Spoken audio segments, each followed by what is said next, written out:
All right, welcome back. So for today, I think we actually have a pretty special topic because I think this is one that's going to be very near and dear to each of our hearts. So for today, we're entering the horror genre, and what we're going to be doing is we're going to be discussing our personal top 5 favorite horror movies in our favorite horror subgenre. Now, my horror subgenre that is my favorite is different from Bryce's, and so they're not going to be the same movies in the same subgenre, but the thing that make that the overarching for this list is we're going to be talking about essentially our favorite movies in the subgenre we like the most. And so I'm going to go ahead and throw it over to you, and I'll let you start us off. All right, thank you. So my favorite subgenre in the horror genre is found footage, which sort of makes me, the one guy on the hill standing against the world because that seems to be a lot of people's least favorite, and a lot of people don't seem to like it, but I personally do really like it.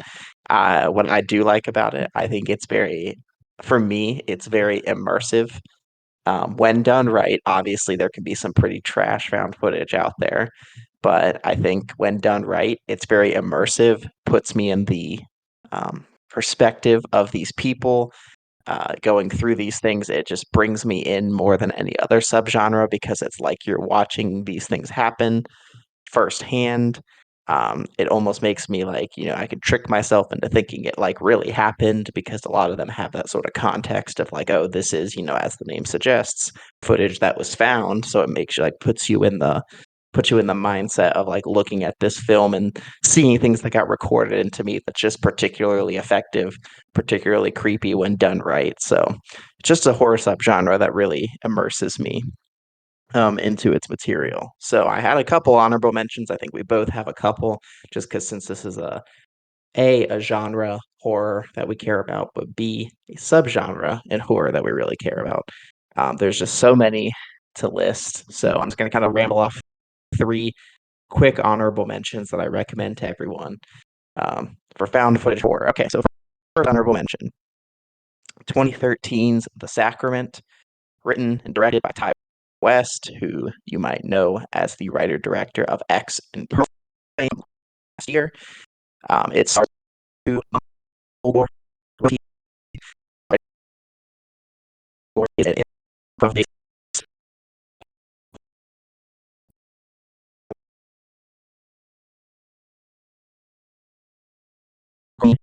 Jeff Swanberg and AJ Bowen, both of which starred in Your Next by director Adam Wingard.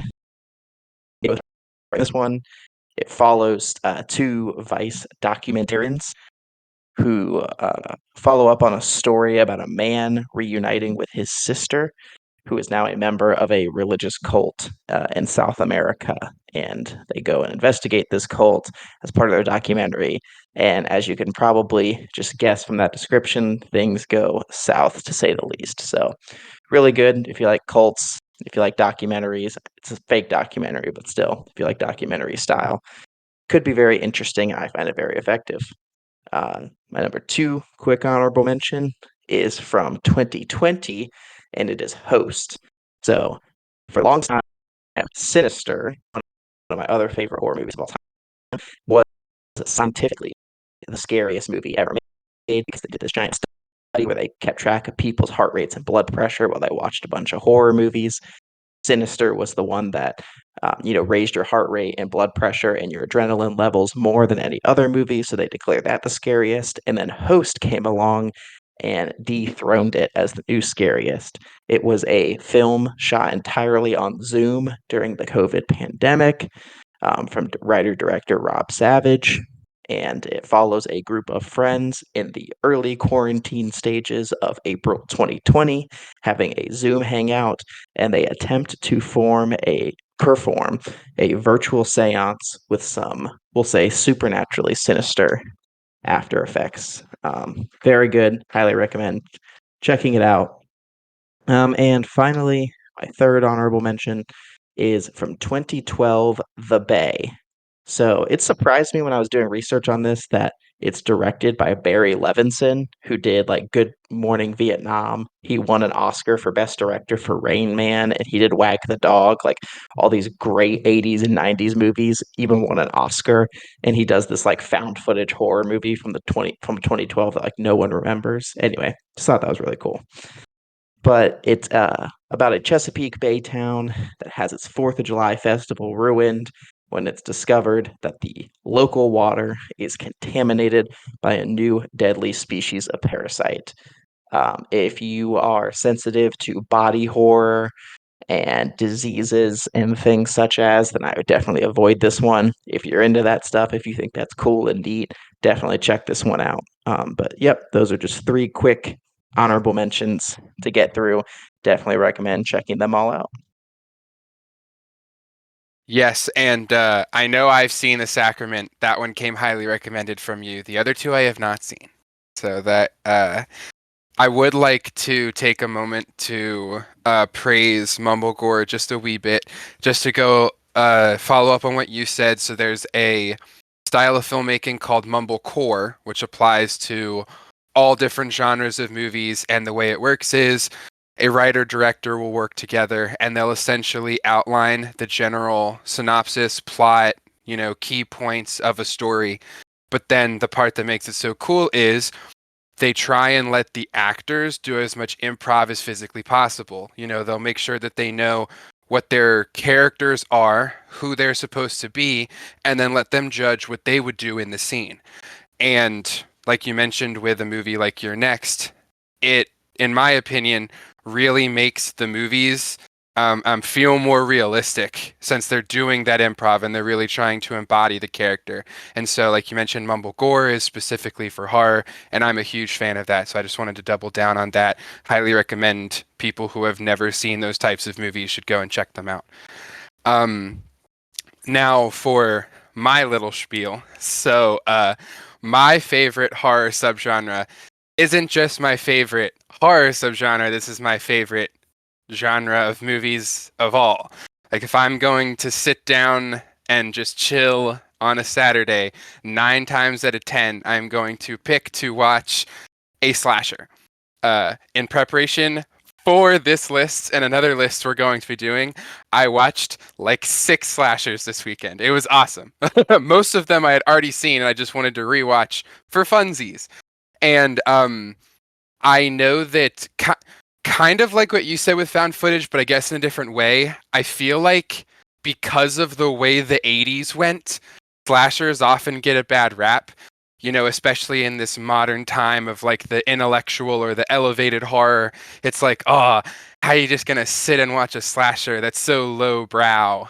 And to me, at least, especially if they're done right, just find them very enjoyable.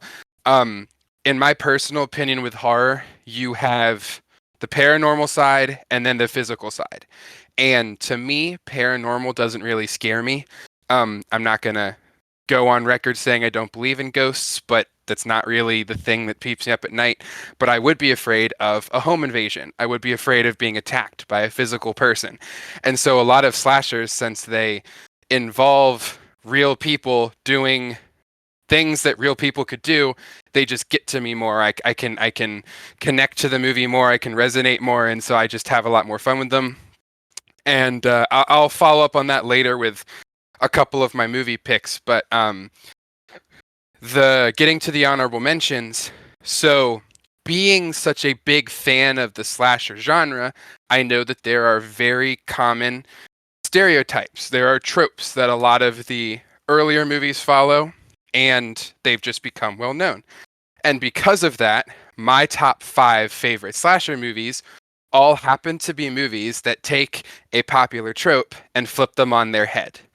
And I think I enjoy them more than maybe the average person because I am such a slasher fan, so I can find more fun in them playing around with those tropes. But also, I just wanted to preface that before getting into a couple of the honorable mentions. So my first one is Cabin in the Woods. This is an amazing movie. I don't even think you have to be a slasher fan to like this movie. A lot of the tropes that they touch on apply in horror in general. Um, However, this is definitely one that, as much as I enjoy it, I don't find myself going back as much to, like I mentioned, do that fun like when I did this binge this past weekend. I had the chance to do Cabin in the Woods, but I picked some other ones on my list ahead of it, and so I just, that made me feel okay with putting it as an honorable mention. But this is still a very good movie.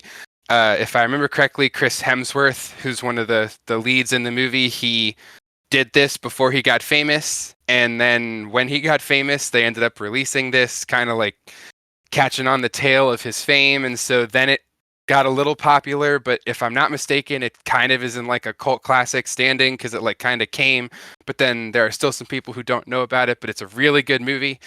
So yeah, I recommend Cabin in the Woods. And then my other honorable mention that I wanted to highlight was 2021's Malignant. And the reason why I have this as an honorable mention is because of that there's a debate on if it's even a slasher.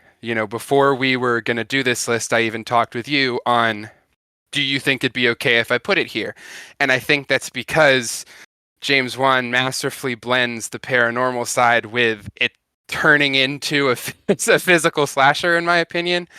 But purely because that debate could be there, I didn't want to have it in my top five just for technicality's sake. Still think this is a great movie. From what I can gather, that may be it's not a hot take. There's a lot of people who like this movie, but it seems like everybody either loved it or hated it. There wasn't a lot of middle ground. In my personal opinion, I think it's one of the best horror movies we've had just this decade, like the 2020s. And so, highly recommend *Malignant*. You should go watch it. Yeah, I'll throw it back to you.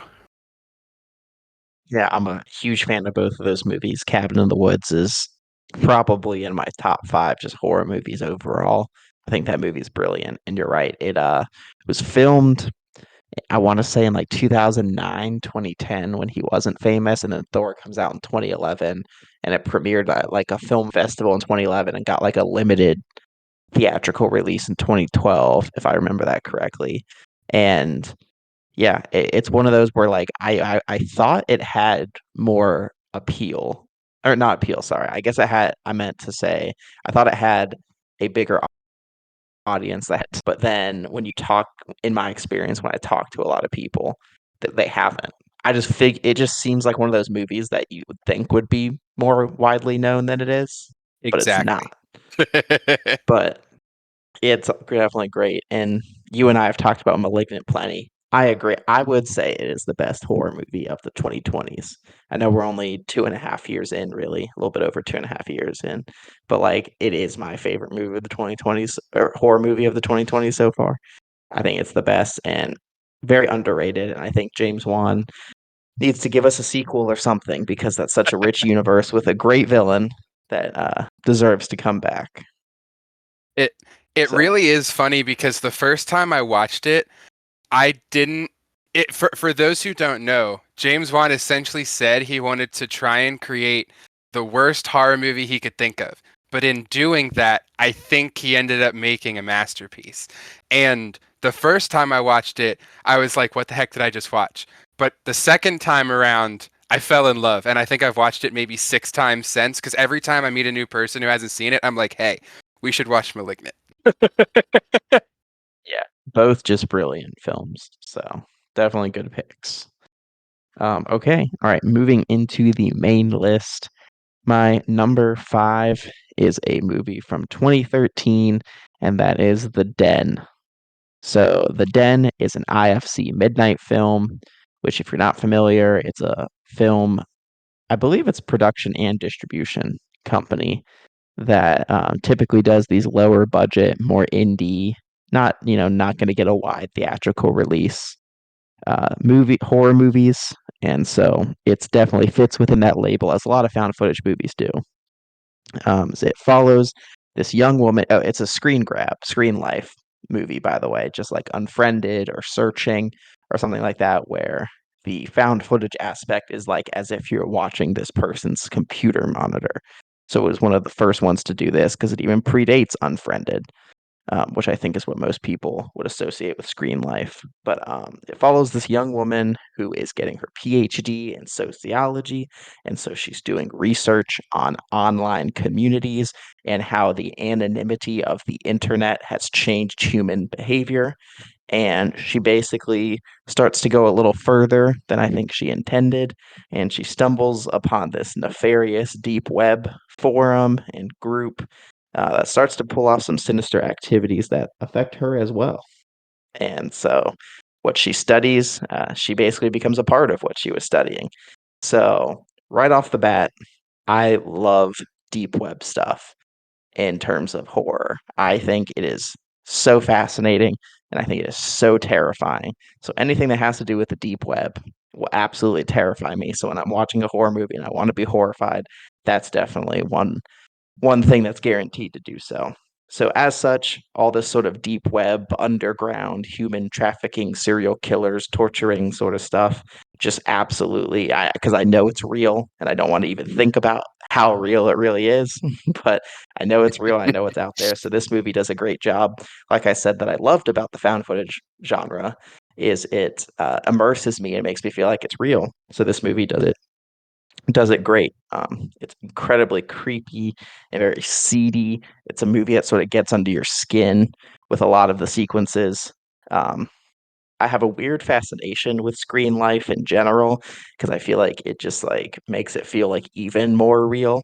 And I think this movie does a great job of like breaking the illusion where it can convince me, at least me, that it is real.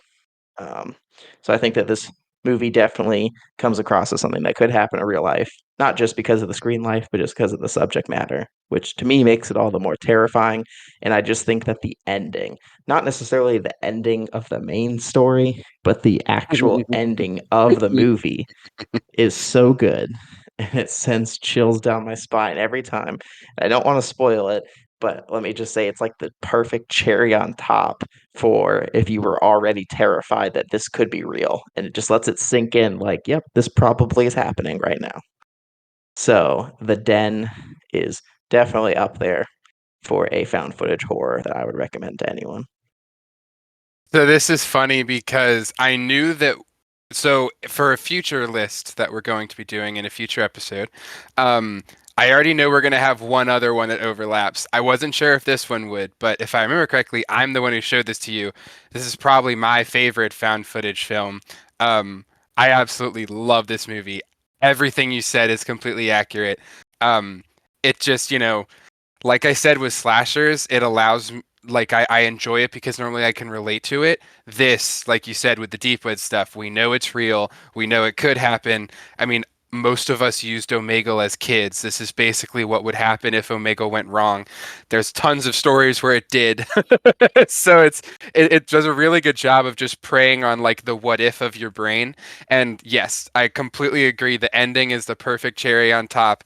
It's a very solid movie. I normally use this as like a gateway movie if people want to kind of try a found footage film. I'm like, all right, I'm recommending The Den. Let's watch it together. This is just it's a very good movie. Completely agree. Highly recommend. 100%. So my number five is 2018's You Might Be the Killer. This movie stars Fran Kranz, who most people may know as the stoner in Cabin in the Woods.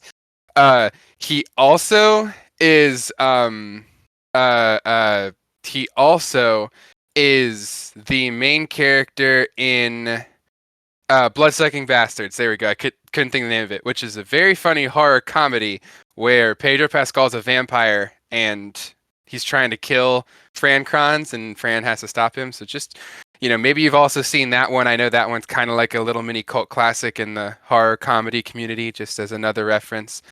Anyway, back to You Might Be the Killer. So he plays the character of Sam, and Sam is a camp counselor. He the movie starts off, he's running from a killer. He hides in a cabin, and he calls his best friend, played by Allison Hannigan of How I Met Your Mother fame, who plays Chuck, who works at an FYE. She's the manager, and she's a big horror fan. And Sam is in the middle of a sticky situation because he's being chased by a killer. He doesn't know what to do, so he needs Chuck's help. And this is where I think the narrative alone is a big seller because a lot of us, especially if you're a horror fan, you know you're watching the movie like, oh, you shouldn't do this. Oh, okay, this is just the stereotype. Oh, and I knew they were gonna. Oh, come on, don't go. Like you find yourself because you watch these stuff, you know these things, and so here we have this guy who's physically going through like he's living out a horror movie. He's not a horror fan, so he needs his buddy, who's a big horror fan, to talk him through it, to help him figure stuff out. And the references are great. They also manage to make fun of tropes, but not like blatantly obvious. Like it's kind of like a blink and you miss it kind of thing. It's in a tasteful way. They're not like shoving it down your throat. It's also very funny. I love horror comedies, and so this is one that's definitely closer to my heart. But it's just your imagine if you're watching Friday the 13th, specifically like a part 3 or a part 4 where Jason's involved, but you were laughing the entire time, and the camp counselors are self-aware of what's happening. I don't know. It's just it's the Allison Hannikin's character alone as like the narrative driver, as we see the kills play out, as we see him try and explain what has happened so far, and she's like, "Oh, okay, so this happened, so that means this person's next to die," and he's like, "What are you talking about?" Then they die, and like I don't know, it's just it's one of those that you'd think wouldn't work because maybe you'd be like, "Oh, well, they're just gonna go through the tropes. It's played out," but they just do it in such a smart way, in my opinion, that I gave this a rewatch for the first time since I saw it back in 2018. Completely still held up. I still found it very funny, even knowing the ending. There was more stuff that I still caught along the way, and ironically, considering this is in 2018 and it's been 5 years, I feel like a lot of the stuff even still holds up today. Even though, in my opinion, the modern slasher is evolving, I still feel like a lot of the stuff they mentioned still completely applies. So yeah, very funny, very solid movie. You'll like it more if you are used to watching slasher movies. Number 5, You Might Be the Killer. Yeah, I have not seen this one, and I've only actually heard it through you having talked about it before. I'm not typically a fan of horror comedies, um, so that doesn't necessarily get me excited about it. But when it comes from the angle of being very meta without being like outright parody, I think I could definitely jive with that, especially with the way that you described it. I mean, it worked for Scream, so I could see how it could work for something like this because I like the two leads that you described, and sounds like it would be definitely something that I need to check out. So, Um, I ended up learning this the other day. Do you remember 2014's Animal with Kiki Palmer and Elizabeth Gillies? I do not. Okay, well that was another movie I liked when I was younger, and it turns out that they both this and You Might Be the Killer were made by the same guy. So I didn't know if maybe that it looks like Jeremy Sumpter was also in that movie. I totally forgot that he existed. But yeah, that's okay, never mind. I didn't know if you would happen to have seen that movie. I have not. But let me ask you something real quick. Have you ever seen Behind the Mask, The Rise of Yep. Leslie Vernon? Yes, I have. Okay. That's one that I have seen that I really appreciated. That's a very meta, exploration of slashers. I watched that directly after watching You Might Be the Killer. Yeah. So if I like that, maybe I'll like this one. Be a little bit more modern spin on that. I would Um, agree. I would concur. okay. So my number 4 is a movie that genuinely, even within the horror community, most people haven't even heard of, nonetheless seen. And it had a really rocky release history. It was made in 2006, premiered at the Tribeca Film Festival in 2007. It was slated for a wide release in February of 2008 by MGM. They removed it from the slot, It didn't go on to VOD until 2014 and it only stayed on VOD for a couple weeks and then got removed.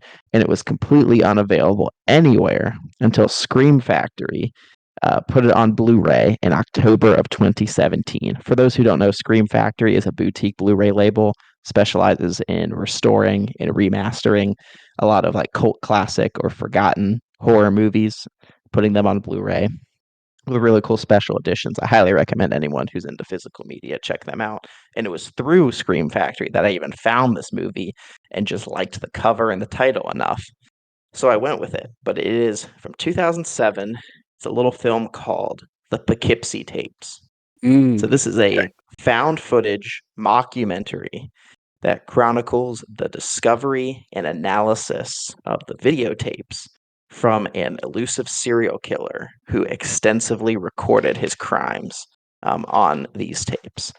So it's part mockumentary, like part of the scenes are like these documentary filmmakers like interviewing either survivors or cops on the case or FBI agents, and then part of it is these quote unquote real tapes from the killer that they uncovered that chronicle his murders and tortures and activities and whatnot.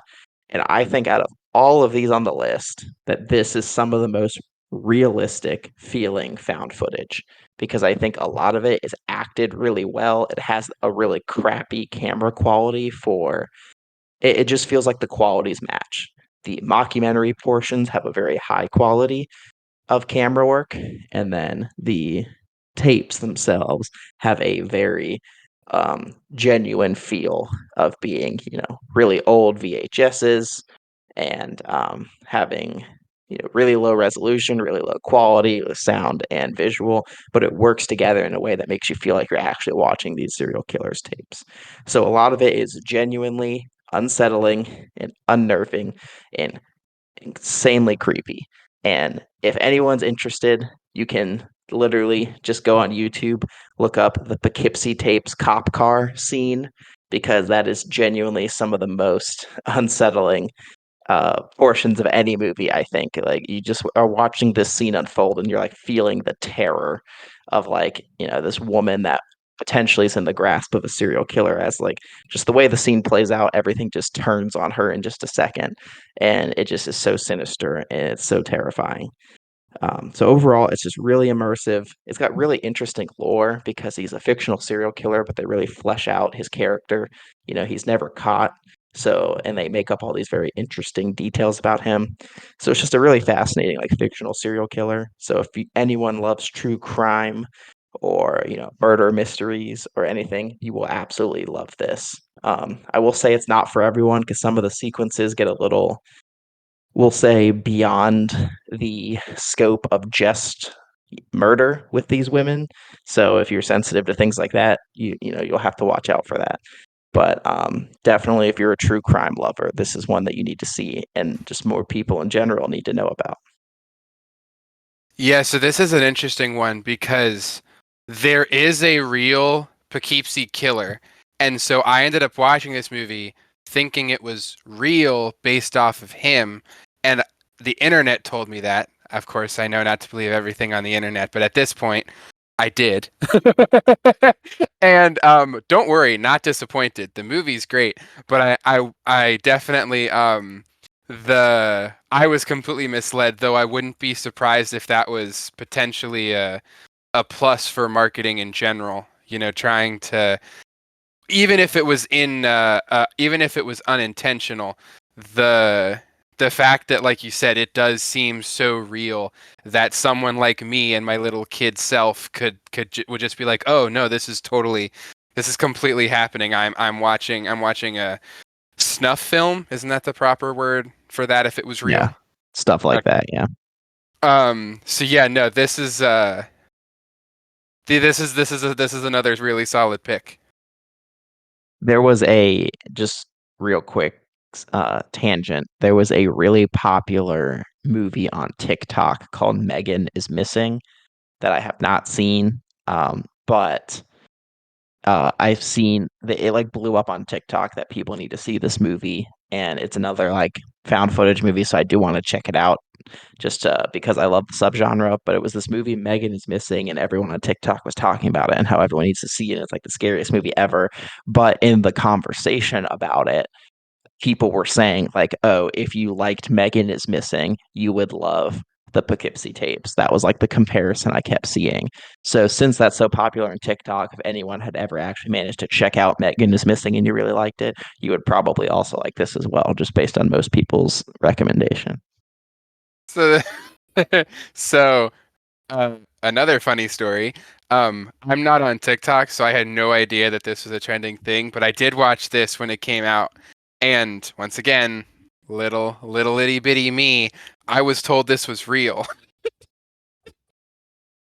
So the you basically just get an insight into extremely gullible baby version of me. This was just another one that once again really solid movie, but the whole time I'm like, oh my god, I can't believe this is actually happening. I'm really bad. I believe the Poughkeepsie tapes more, but I also remember watching this one.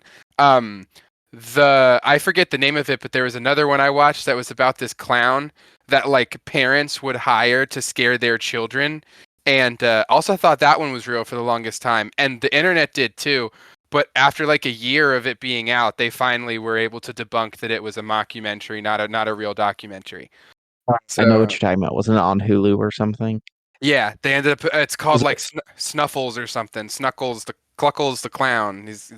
Yeah, I never watched that, but I do remember seeing that and people talking about like whether it was real or not. I honestly, I guess that's I don't know. Once again, not necessarily the genre I lean towards. So maybe you would know more about this. Do you think that that's a potential big, like I know with Blair Witch, everybody thought that was real.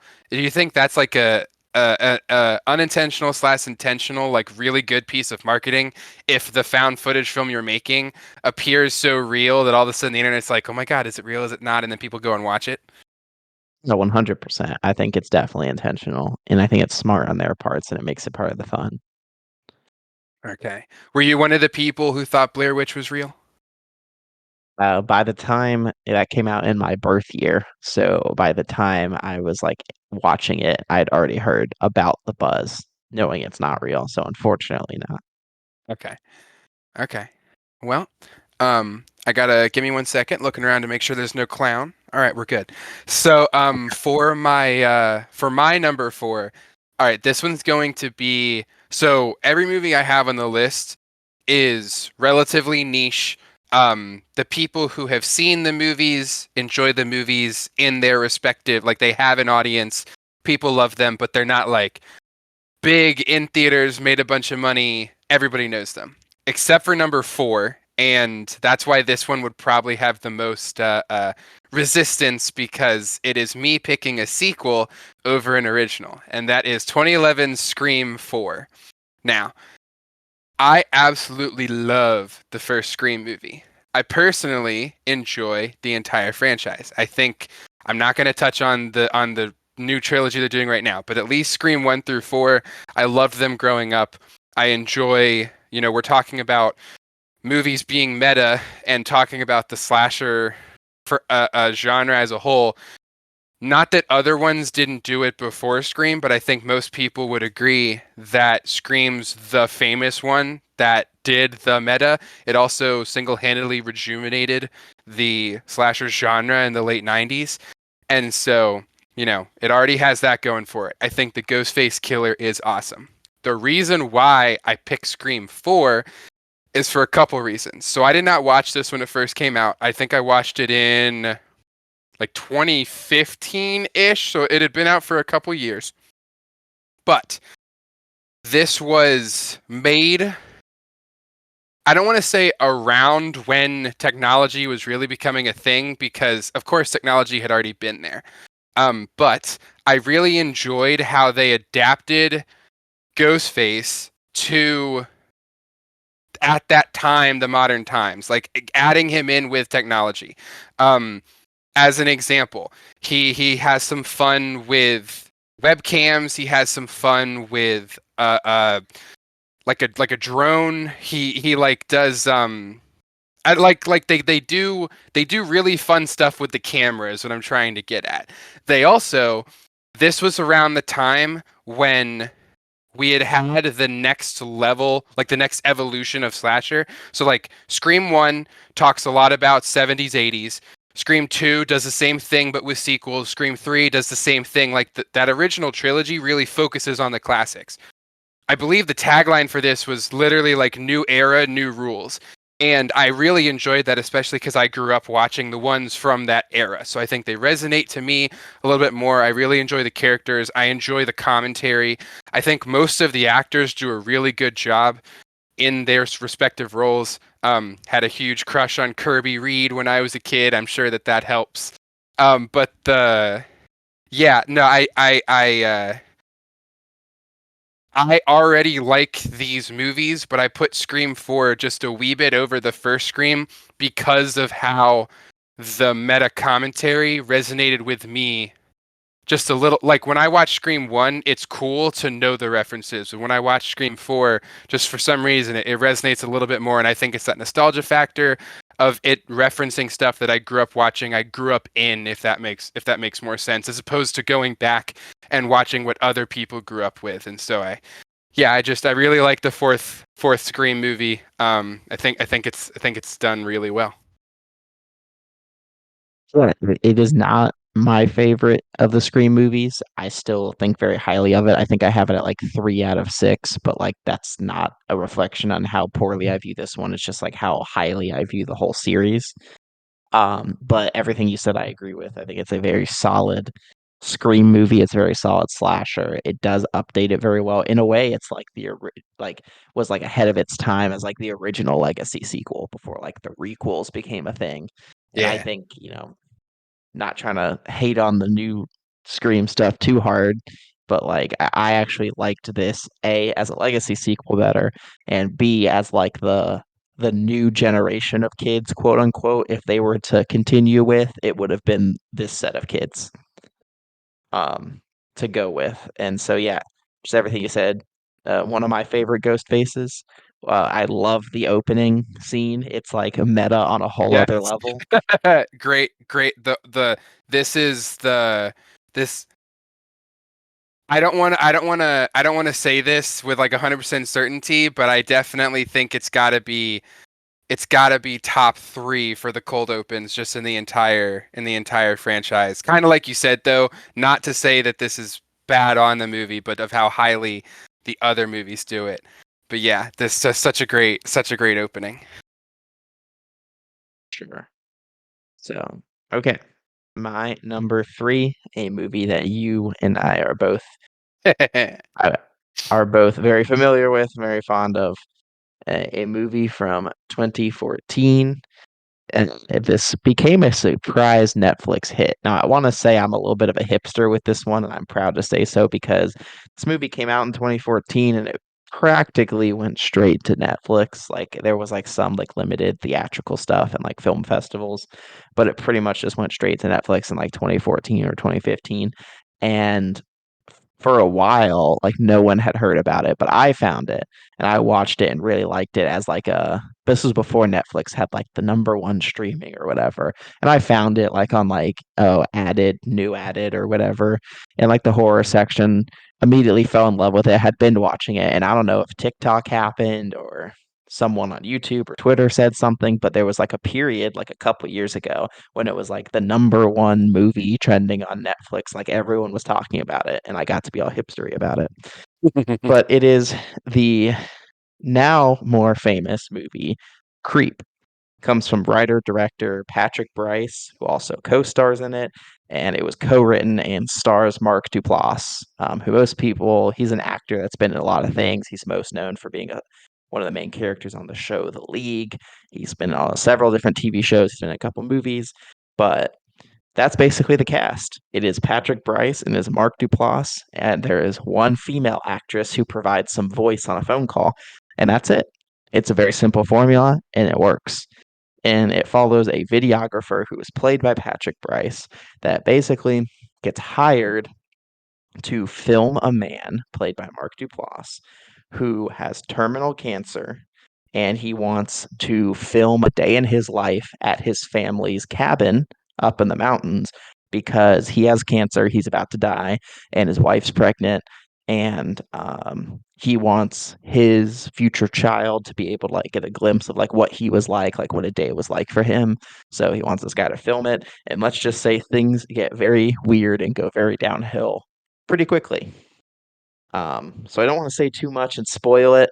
I will say maybe not everything in that premise is true, but this movie, I think, just has a brilliant series of twists. The twists sort of keep on coming one to the other to the other. There's some early on, some come later.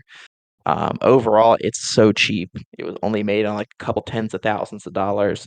It's simple. There's literally, like I said, there's the two characters the whole time, and there's one woman on the phone. So three actors credited, only two appear on screen, but it's done in the best way. So in a way, I think that this is found footage done right, super low budget with actually good actors and actually good writing to make you really feel like this is found footage. Um, and it just makes, the most sense, I think, out of the found footage genre, because I know a common frustration with the found footage genre is like, why are they recording? Why is this? Why are there just cameras? Oh, they just want to stick with the theme and whatnot. But this one, it like makes the most sense, I think, for why they are filming and why there is found footage. And overall, it has some really obviously creepy moments and very unsettling. I wouldn't say it's scary. There's not really a lot of jump scares, but it's just like the creep factor, hence the name. Um, Special shout out to Peach Fuzz. If you know, you know. Um, and I just think it just gets really creative with its really low budget. There is a sequel from 2017 that's actually quite good. I haven't rewatched it since it first came out in 2017, but I remember really liking it the first time. I think this spooky season I might try and rewatch it just to see if it holds up, but I'd imagine so. And apparently there's a third one in the works, but I haven't heard much of a status on that.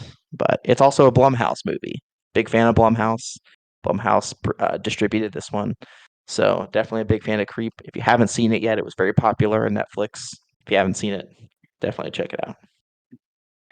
So this is interesting because the entire time you were doing your your prep for the reveal, I thought you were going to reveal a completely different movie when you mentioned that it was like one that you and I are aware of.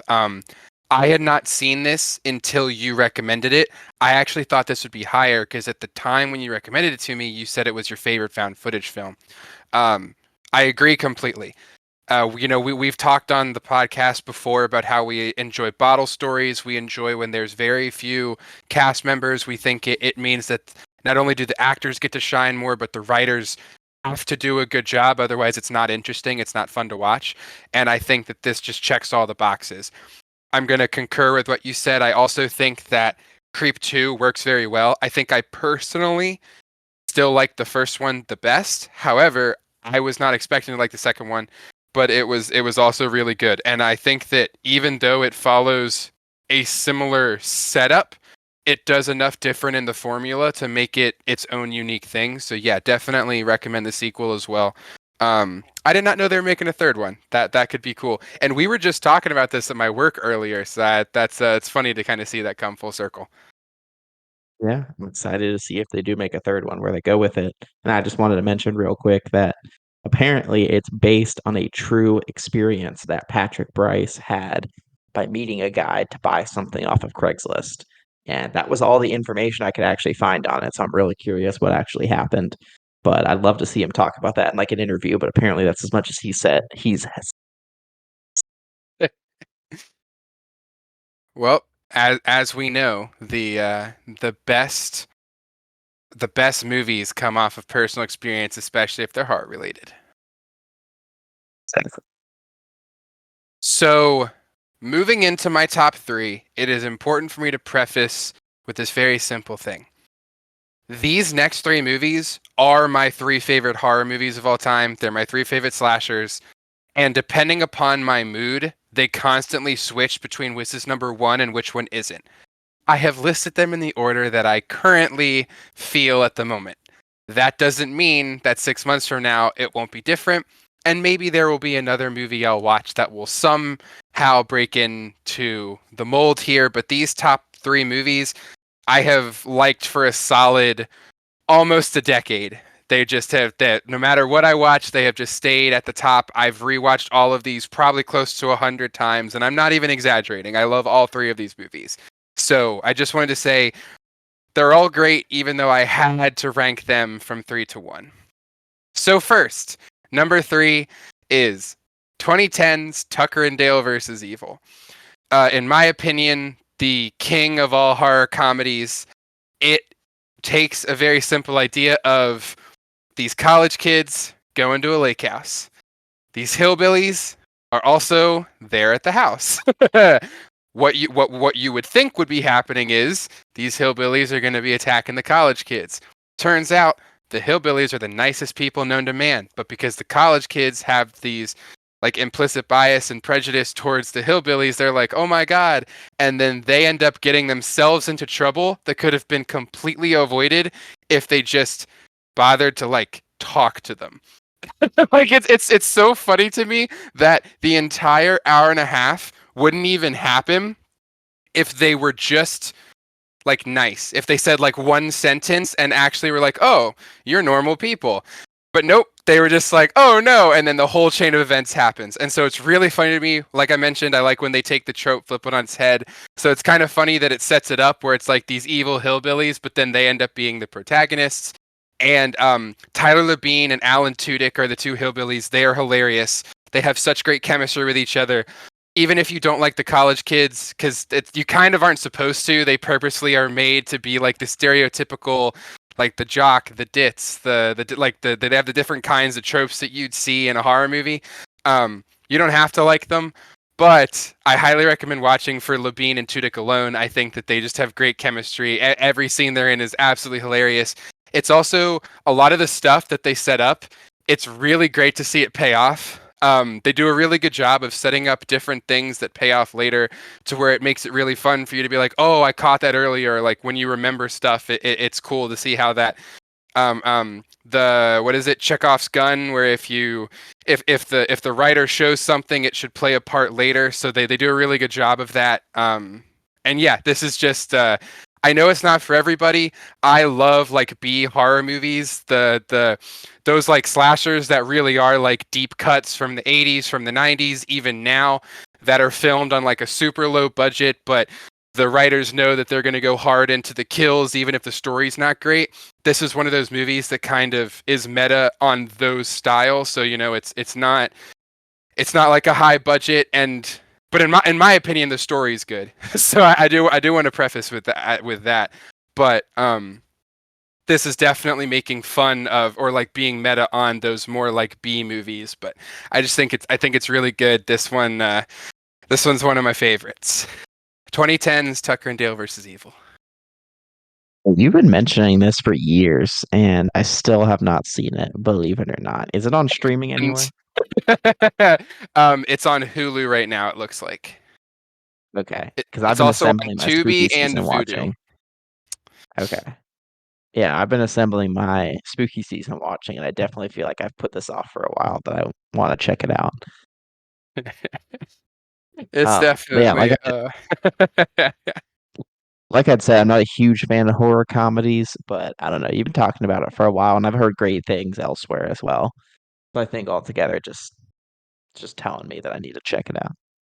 yeah, this is a Canadian movie, and Okay, I never mind. I'm not watching it. well, I I'm mention just it kidding. because it's really interesting to me. There are a lot of movies that I really enjoy that when I look into them, it turns out they're Canadian, and so I found that apparently that's like a joke in some of the horror circles where it's like, oh, if it's good, it must be Canadian. So that's why I mentioned it. I don't know. I just thought that was funny. Never heard that before, but now I'm curious to check. Um, okay, my number two. I'm cheating a little bit. My number two is basically a stand-in for a whole franchise. However, I'm gonna stress just the first two. Really can't pick between the first two because they're equally tied for reasons I'll get into later. Um, so this is the entire VHS franchise. So, for those that aren't familiar, if you're in the horror community, you've definitely heard of it. If you're not in the horror community, chances are maybe not, but these have gotten a lot more mainstream and popular. They are found footage horror. So essentially, they're combining two things I love: found footage, and another genre that I love is anthology. So these are found footage anthologies. They all have a central frame narrative that explains why these different tapes are being watched. And each of these segments, whether it's the frame narrative or it's the individual tapes that are being watched, um, they all come from different writer director teams. And they've had lots of horror talent like David Bruckner, who did The Ritual and the new Hellraiser reboot for Hulu. Adam Wingard, who did You're Next. He did Godzilla vs. Kong. Radio Silence, who did Ready or Not, and he did Scream 2022 and Scream 6. Even Garrett Evans, who did The Raid and The Raid 2, has done a segment for VHS.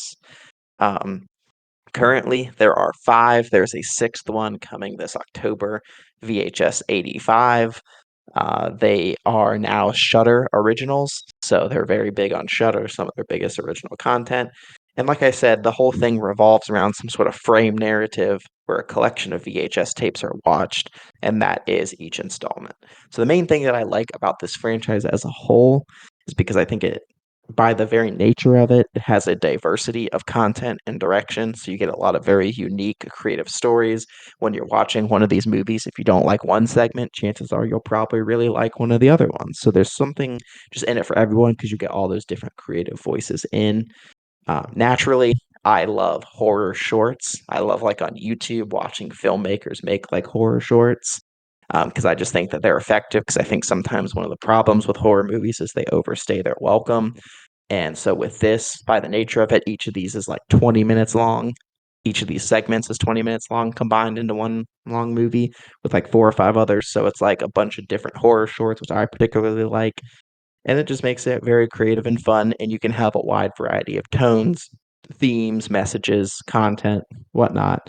Uh, the reason I say two and one are both tied for different reasons is I think two is definitely higher quality. I think it has better directors, better writers, better acting quality, and better video quality. But I think one, just because it's not as good of quality, it actually is more authentic as found footage.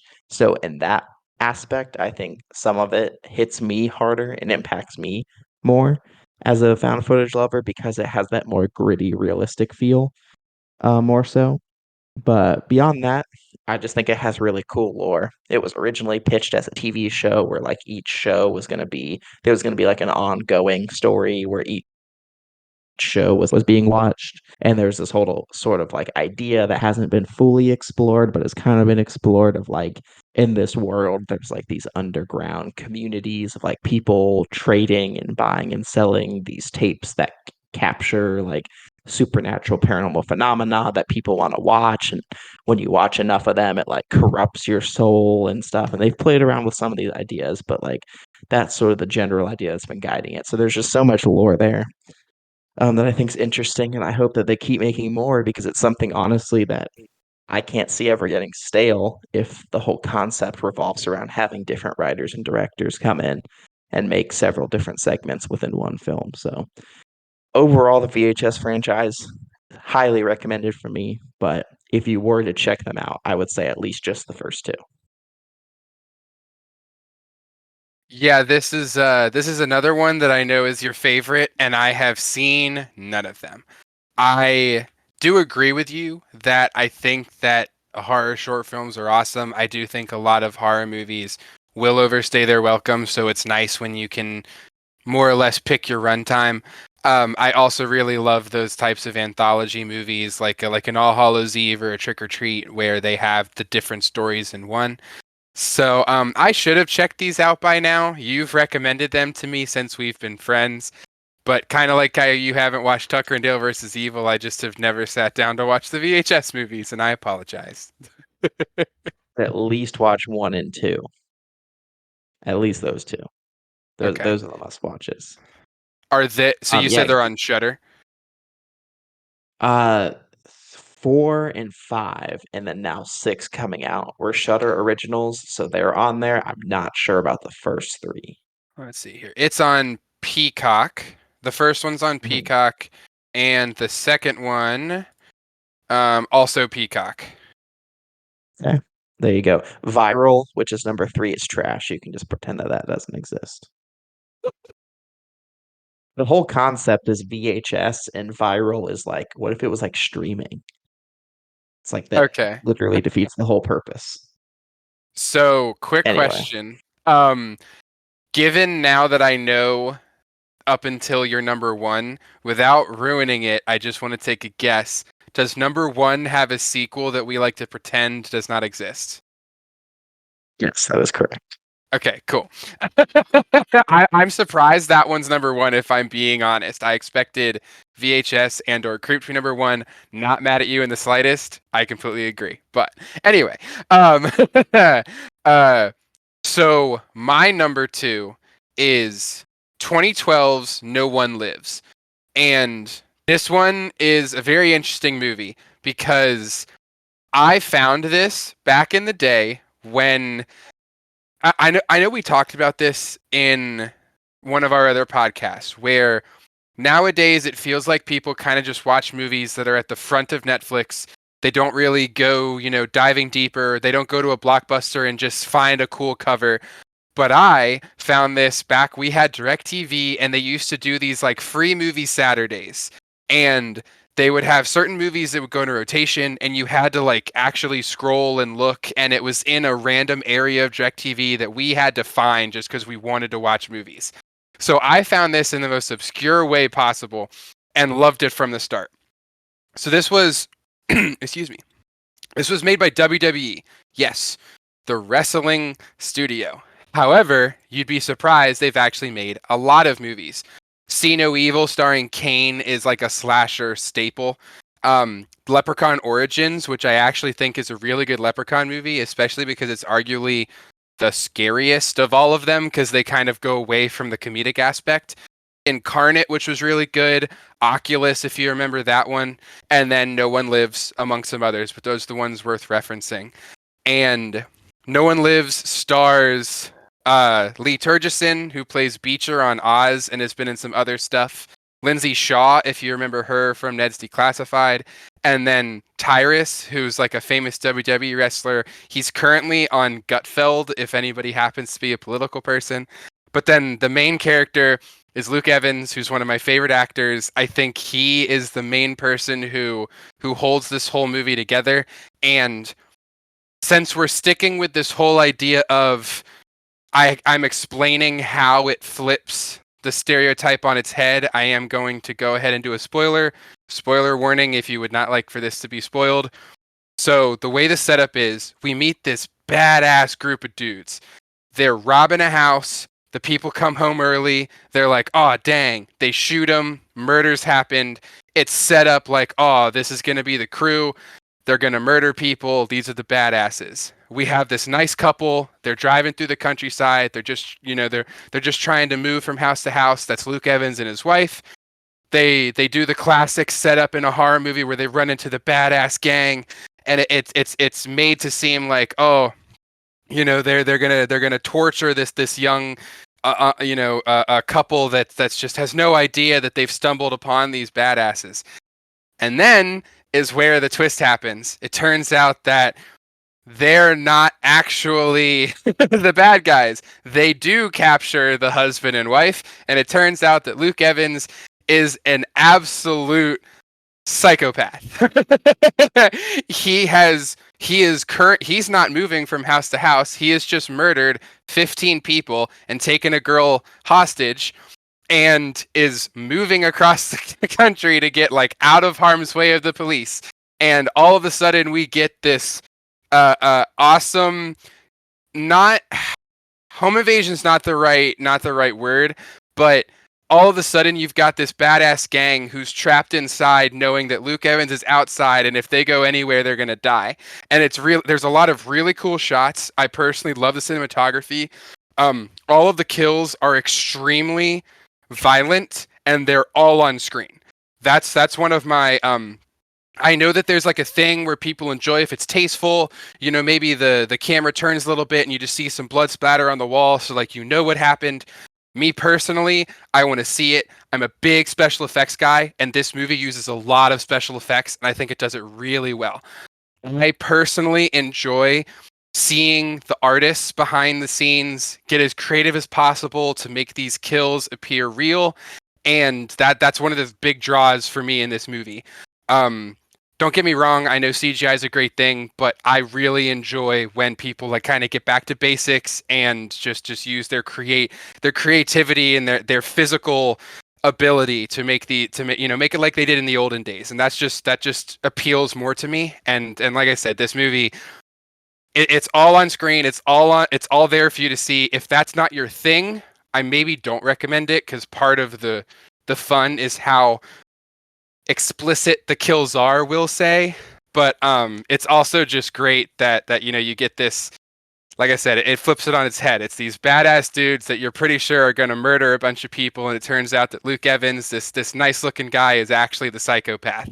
And I love that. I love that he gets revenge on these people, and it's another very solid watch. Seems sort of like an earlier Don't Breathe with that concept. Yeah, no, I could get behind that. Um, Yeah, actually, because I guess I was about to say he's not as like physically imposing as Stephen Lang, but I get that. Yeah, because Stephen Lang was blind. He's like this old man that should be able to be taken advantage of, and it turns out that he's actually. So yeah, no, actually, that's a pretty good comparison. Yeah, that's just what came to mind as you were describing it. Another movie that you've talked about with like Tucker and Dale that you've talked about a lot and I have still not seen. I thought this was going to be your number one. I was getting ready to ask if your number one had Luke Evans in it. So now because I just know how highly you praise this movie, but now I think I might know your number one. I want to take a guess. Okay, Not like actually saying it. I'm gonna just keep it vague, like you had guessed mine. okay. Does your have you dressed as the killer from this number one? No, I have not. Okay, so that movie didn't even make your list. Okay, interesting. Do you know what I'm I, referring to? yes, I do. Was it the costume I went as when we were freshmen? Yes. Okay, then yes, I know which one you were thinking of. I actually should rewatch that movie because I remember really liking it, but I just haven't rewatched it. I should preface for the audience, I think I might have said this, but just as like a refresher, I completely understand when I watch a movie and objectively speaking, it's an extremely good movie. For me, most of my favorite movies are ones that have good rewatch value, in my personal opinion, of course. And so if it's a movie that I can watch over and over and over, even if it's not as objectively good as another movie, to me it's just better, it's more fun in my opinion, and so I'll like it more. Rewatch value is like my number one thing I look for. For sure. So okay, all right. I'm actually very interested now to see what your number one is. Um, my number one though, you definitely have already guessed. Like you said, a movie whose sequel we pretend never happened. And another one, I just want to do a quick shout out to like mid 2010s Netflix because like most of these movies I've mentioned were ones that I just found like on Netflix before like anyone discovered them. Like VHS and VHS 2 were just like just added or newly added movies on Netflix in like 2014 before like anyone found them. And then this one was too, and I feel like no one's ever heard about this one. So this is from 2014. It is The Houses October Built. This is an October staple for me. This is Trick or Treat is my Halloween night staple, but like maybe October 30th, Houses October Built can take that slot. I cannot praise this movie enough, and part of it is because so few people have heard about it. Even within the horror community, it's so obscure, and I just found it catching it on Netflix one day, um, back in like 15 or something when it first came out. So it follows five friends that are on a road trip through the American South, trying to find the scariest haunt. So if you don't know what a haunt is, it's like those extreme haunted houses where it's like out in the middle of nowhere, like people go all out, like they turn their property into a whole haunted house. Some of them you gotta sign like waivers for and everything. So they're trying to go from haunt to haunt to find the scariest one. And all the while, they're chasing this legendary underground haunt that they're not sure if it even really exists, but it's like on all these forums that's called the Blue Skeleton. And it sort of blurs the line of, is what's happening to these people actually real, or is this part of the haunt? And it sort of leaves that question open the whole movie, which I really love. Normally, I like closure and I like resolution, but I think this movie leaves it open enough that I think it just handles it very well. So on the surface, it's a very cool and interesting premise because it really dives into like the real world lore of a haunt, which is something that I personally didn't know much about until I saw this. Like, it just really brings you on like the behind the scenes of a lot of these things. And it's just such like a very fascinating sort of piece of Americana and like American culture, especially around Halloween time, that I didn't know about. So I was really glad that this decided to explore that. And I think overall, people's main complaint with found footage is that they're cheap and they have bad actors. But I genuinely think all these characters are very believable, especially in their interactions with each other. And I think it's because they're actually friends in real life that made this movie together. So their interactions are very believable. Their characters feel very real and organic. And because it's a horror movie, it has very scary moments, very creepy imagery and creepy figures. It's got a very open ending that's still debated.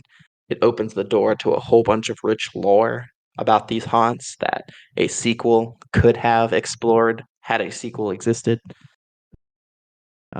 Check out the sequel. If you take one thing from this, do not watch The Houses October Built 2. It's trash.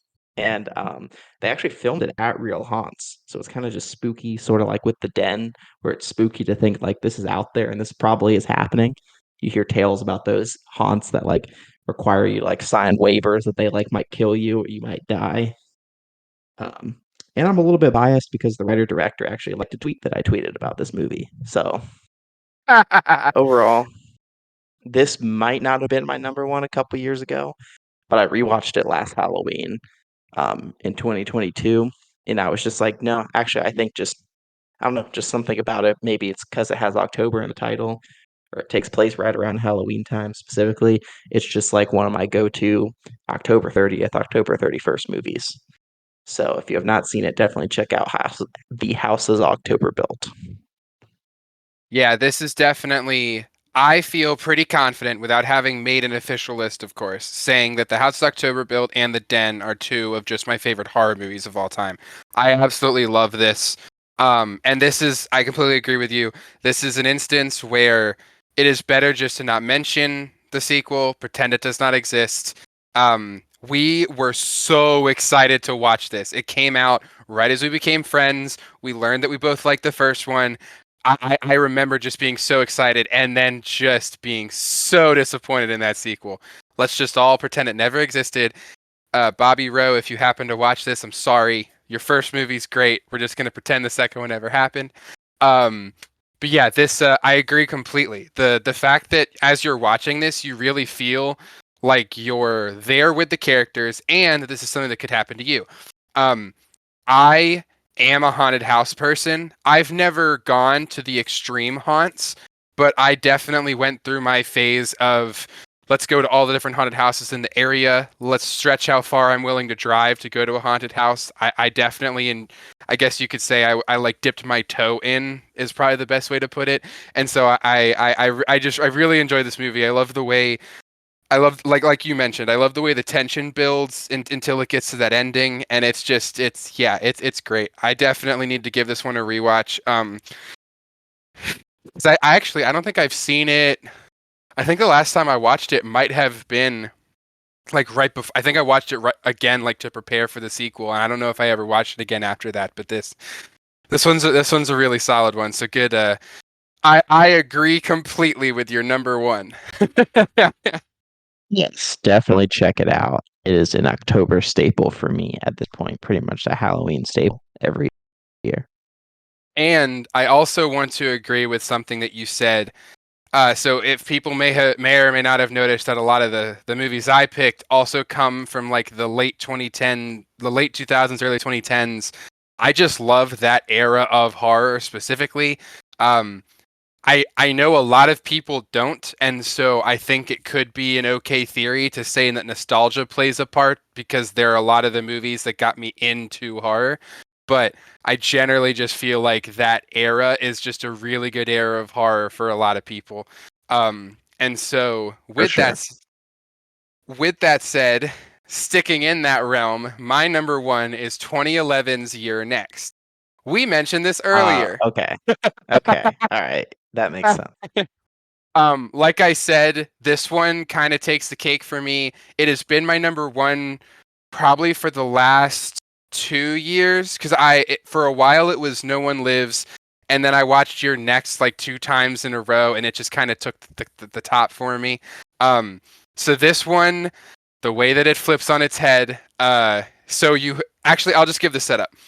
You have this family, and there's the mother and father who are they're moving into their retirement home, and it's this nice gigantic house in the middle of nowhere, and all of their kids and all of their kids significant others are coming to dinner to do kind of like a retirement extravaganza, like to just celebrate with them entering their next stage of life.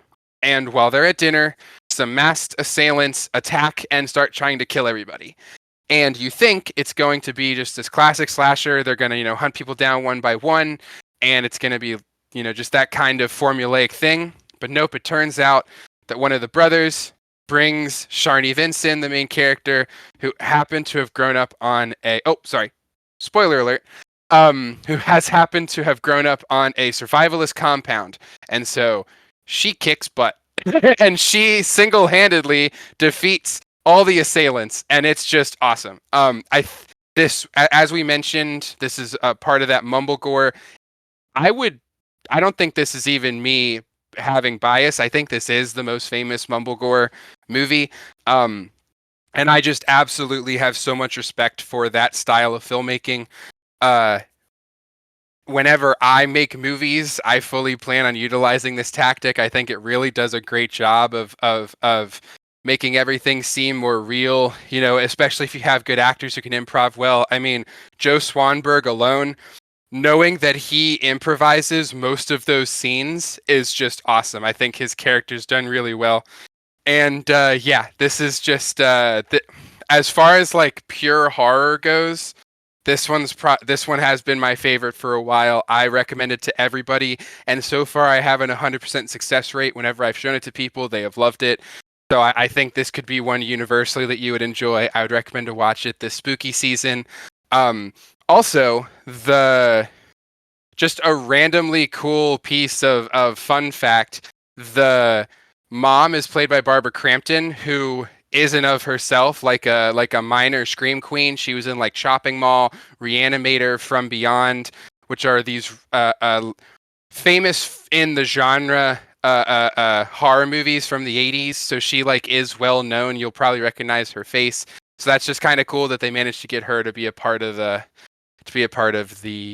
cast. But yeah, and like you mentioned, Ty West is in it, who ended up going on to direct a bunch of movies, and so there's like just some fun stuff intertwined. It's a good movie. I highly recommend it. My number one is You're Next. I'm a huge fan of this movie. I didn't rank any slashers, obviously, but this would easily be in my top five. It might also be my favorite, to be completely honest. Yeah, no, I love this movie. Everything you said is great. The twists I did not have spoiled for me when I first watched it, so that was a great twist. I remember distinctly seeing the trailer for this. This was when I was like 10. I saw the trailer in front of some movie, and I remember being like absolutely like terrified because A, I was 10, and B, I can't remember what it was, but it was like it wasn't a horror movie that we were seeing, but like this trailer played, and the trailer was like really creepy. Um, so that was done really well. But yeah, I'm a huge fan of this talent that's involved, like AJ Bowen and Joe Swanberg, who I mentioned from The Sacrament, are in it. Ty West, like you said's in it. Um, and Adam Wingard, and as the director with Yep. Simon Barrett, who's a guy that writes with him. They wrote directed for The Guest, which is another great movie of theirs. Adam Wingard went on. What are you doing, Adam? Come on, come back to horror. he kind of just he got lost in big budget stuff. Like he did Death Note for Netflix. That was like a big budget Netflix movie, and now he's doing like Godzilla and Kong, like $300 million big IP movies. Like just come back to this. This is where he was really good, like The Guest and Blair Witch 2016, which I actually think is pretty underrated. And like, movies like You're Next or his segments that he's directed a couple segments for VHS. And he typically directs scripts written by Simon Barrett. So it's like they're like a James Wan, Lee Winnell sort of duo. And it's like I just feel like he was a very great horror creative in the 2010s that now has been lost in big IP, big budget blockbuster world that I feel like just needs to come back to like simple stuff like this, like a couple $1 million, decent cast, and just like a classic sort of slasher, even changed up for a different subgenre, but something like that. Because I think he's definitely very creative and he's I think one of the more underrated, underknown horror actors of the 2010s, but he just needs to come back to that. Yeah, no, I agree. The Guest is also a really good one. I'm gonna just concur with that real quick. And looking through Wingard and Barrett, I totally forgot ABCs of Death is another one when we were mentioning kind of like anthology films. I really enjoy that one. So yeah, he needs to come back. Um, but yeah, this is pretty much universally a great film all around. It's interesting because it's one of those ones that did a film festival circuit for a couple years, then finally came to theaters. Um, so kind of like you had your hipster moment with Creep, I got to see Your Next before it got so much buzz that it was picked up and then put in theaters. So that was kind of cool. But yeah, this is definitely worthy number one. For sure. So there you go. Slashers and found footage. Check them out this October. Yes, everybody have a good, fun, spooky season.